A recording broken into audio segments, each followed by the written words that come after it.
Let's get back to the seller panel now. So the configuration on admin panel is the end. So let's get back to the seller panel. So this is the seller panel. We are using this seller, and this is the seller Shopify store. We'll be using this Shopify store.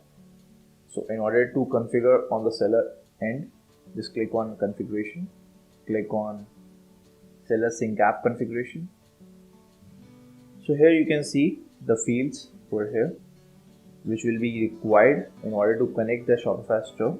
So, and then you can see collection mapping and tag mapping. We will talk about this later on this video.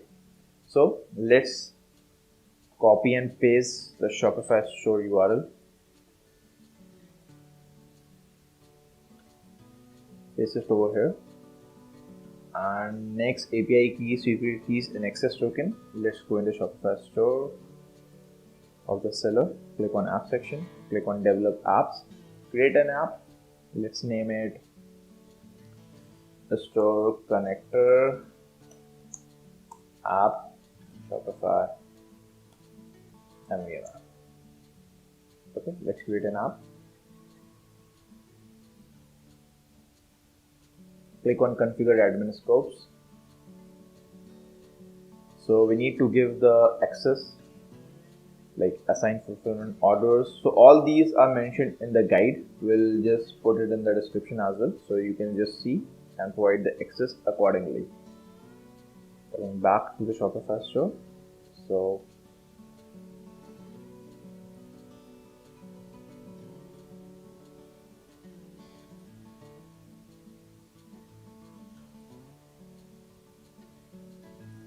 yeah, once done, click on save.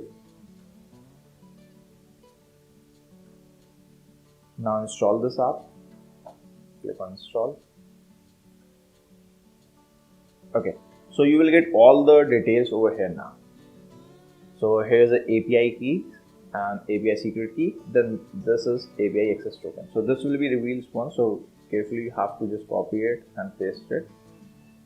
So access token should be pasted over here. Then API keys. Then API secret key. So you can use these features like auto sync new products. So it will be auto sync if there's new product created on the Shopify store, it will be automatically sync with the multi-vendor. Then if you have multiple locations on the Shopify, then you can use this option. Since I have only one location, so if you have multiple locations, then you can use this option. From which location you want to sync the products with multi-vendor. If you're using a third-party app like Uberlo or any dropshipping app like Sprocket, you can use this. So it will automatically sync the products with the multi-vendor whenever there is an update from the dropshipping store for the products detail. You can use this for the label. Okay, so once done, just click on save. Okay, so the app is properly installed, and the connection to test the connections and webhooks, click on this Shopify webhooks. Let's see.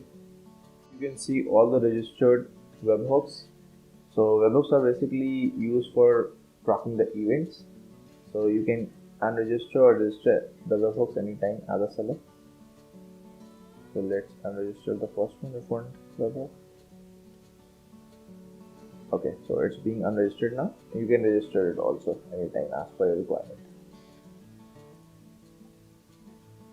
So as you can see that the status are registered, it means everything is working fine. So coming back to the configuration once again. So there's a collection mapping and a tag mapping.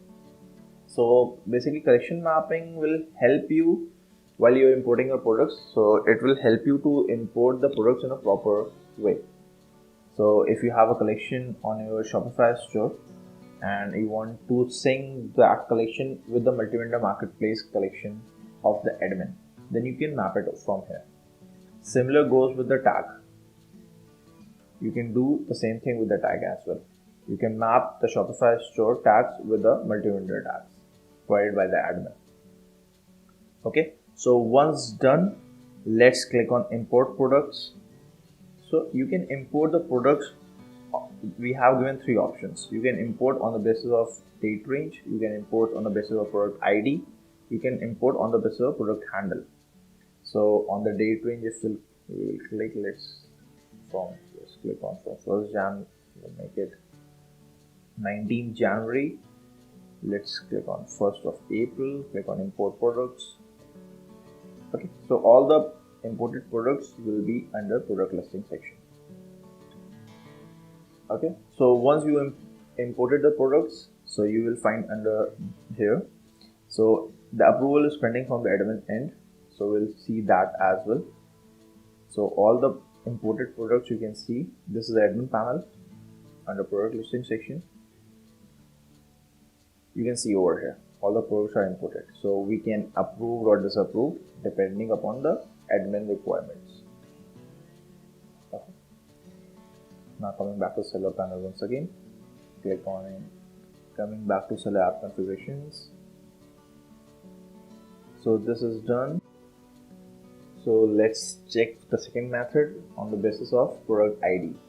So coming back to the Shopify store, click on products. So product ID can be found over here. So this is a product ID. You can copy it and paste it. Click on.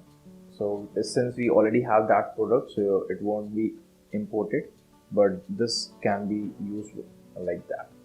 Product handle, you can find it over here, like this is a product handle. So you can copy it and paste it. So this basically these two you can use on the basis of product ID, and this will be on the basis of product handle. So this product is already in the store, so that is why it's showing an error that already exists. So once the products are imported, you can have this, you can use this option as well, connector price rule. So here you can just define the pricing rule. You can use this if you want to just add something to the pricing.